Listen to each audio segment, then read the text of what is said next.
Bloodroot. Root? O Bloodrot, na verdade, ele é uma complicação. No Warhammer, quando você tem algum tipo de infecção ou algo do tipo, você vai fazendo testes para o seu corpo curar e eliminar aquilo naturalmente. Testes de endurance.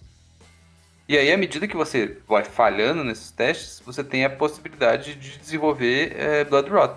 Bloodrot, na descrição, é que seu sangue está tão podre que ele está transportando podridão para o resto do seu corpo. Então, a solução que eles dão lá é que você precisa usar sanguessugas, ou fazer sangria, na verdade, para poder escoar o sangue podre. E aí, na descrição ainda fala, ingerir altas quantidades de sangue novo para repor o sangue que foi perdido durante a sangria, né? Ou seja, não era nem uma transfusão, era uma ingestão de sangue mesmo. Porque não tinha esse conceito de, tipo, vamos enfiar uma agulha aqui no braço, aqui nessa parte do braço aqui, e chuchar sangue lá dentro que resolve, né? A pessoa bebia o sangue e aí sabe-se lá se funcionava ou como funcionava. Mas o Bloodrot, tecnicamente, se a gente for pensar na descrição e como ele como ele funciona, seria basicamente uma sepse, né? A pessoa tá ali com uma doença que é crônica, que não está sendo curada, uma ferida, uma infecção, algo do tipo, e ela vai espalhando pelo corpo. E aí, à medida que ela vai espalhando pelo corpo, o próprio sistema circulatório se encarrega de espalhar ela, ela vai destruindo e infeccionando tudo que vai pegando no caminho. Então, na ideia de se fazer uma sangria para tirar aquele sangue podre, teoricamente funcionaria, igual o Vermelho falou, se você não morrer no tratamento, você sobrevive. Então, basicamente... Pra viver, basta não morrer, né? Basicamente o Bloodrot então, é uma complicação de alguma outra infecção prévia que seus personagens não estão conseguindo tratar, o corpo não está conseguindo tratar de forma natural. Então, se você não tá passando nos testes para poder desenvolver uma resistência natural àquele tipo de infecção, tem uma chance dele virar um Bloodrot e você precisar fazer uma coisa muito mais grave, muito mais... correr o risco de vida muito maior para tratar do que simplesmente passar ali um unguento e um emplastro.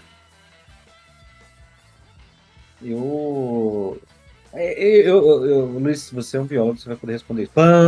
É sempre uma frase horrorosa quando alguém fala, você tem tal formação, você vai ser capaz de responder isso. Porque se você não sabe, você se sente mal. Mas eu mesmo sem saber, eu respondo. O segredo, o que importa é responder com confiança, mesmo se estiver errado. Mas a pessoa que ingere sangue ajuda de alguma maneira? Tipo, ele absorve algo dessa ingestão de sangue que ajude a repor? Não, né? Basicamente não, né? Porque o sangue vai ser todo destruído quando entrar no seu trato digestivo, né? Ele vai ser digerido, literalmente. Então o máximo que você vai ter são os nutrientes provenientes daquele sangue. E tudo que for ruim também, né? É isso que eu ia falar. Por um lado, você tá botando nutriente pra dentro. Por outro lado, você tá botando toda a toxina que não foi filtrada pelo rim ainda.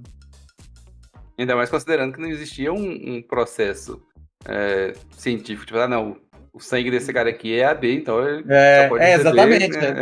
Por outro lado, pelo menos de porco, de cabrito, né? Tipo, sangue, cara. Põe aí pra dentro. E outra coisa, pelo menos é mais seguro do que fazer uma transfusão e ter rejeição por causa de fator RH, que a pessoa não sabe. Mas tem fator RH no universo de Warhammer, sei lá, cara. Sei lá, foda-se.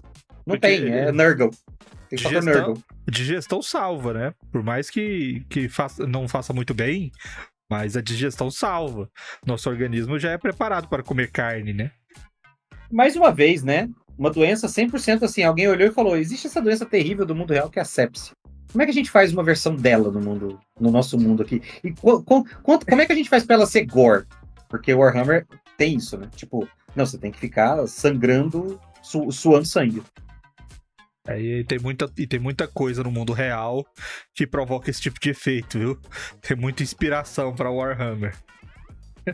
O que eu acho interessante é o seguinte, a doença, ela não só é uma característica natural, porque existem doenças pra tudo, existe doença pra gente, existe doença pra bicho, existe doença pra planta, existe doença pra fungo, pra inseto, tem doença pra tudo, tem doença até pra mineral. Até mineral enfrenta processos semelhantes a doenças. Lógico que não é doença, porque eles não são organismos, mas assim, em comparação filosófica, né? Existe esse tipo de coisa. E quando você vai tratar de pessoas doentes, o próprio instinto, a própria biologia dos seres evitam o ser doente. Quando um ser saudável identifica um ser doente, a primeira coisa que se faz é se afastar. Então você vê que às vezes um cachorro fica inquieto, aí você vai ver que tem um outro cachorro com algum problema, você vê que às vezes você nota alguma coisa diferente da pessoa, sem você perceber o que está diferente, você instintivamente acha que é uma doença e se afasta. E quando você tem uma doença, um comportamento que ele é repulsivo, você provoca o nojinho daquela pessoa. Então, quando você começa a identificar doenças, venenos e tal pro seu RPG, e você faz igual o Warhammer faz, de deixar a coisa bem explícita, opa, peraí, aquele cara tá doente? Parece, porque ele está minando sangue pelos poros.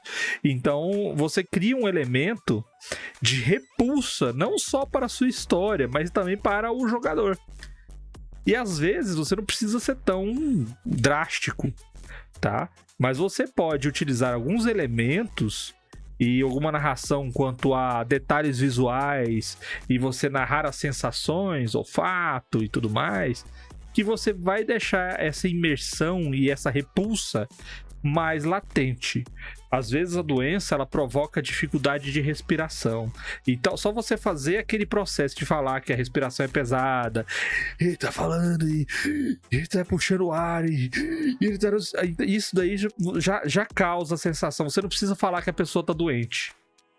O seu jogador já vai perceber que tem alguma coisa errada e automaticamente ele vai fazer o personagem dele reagir a isso.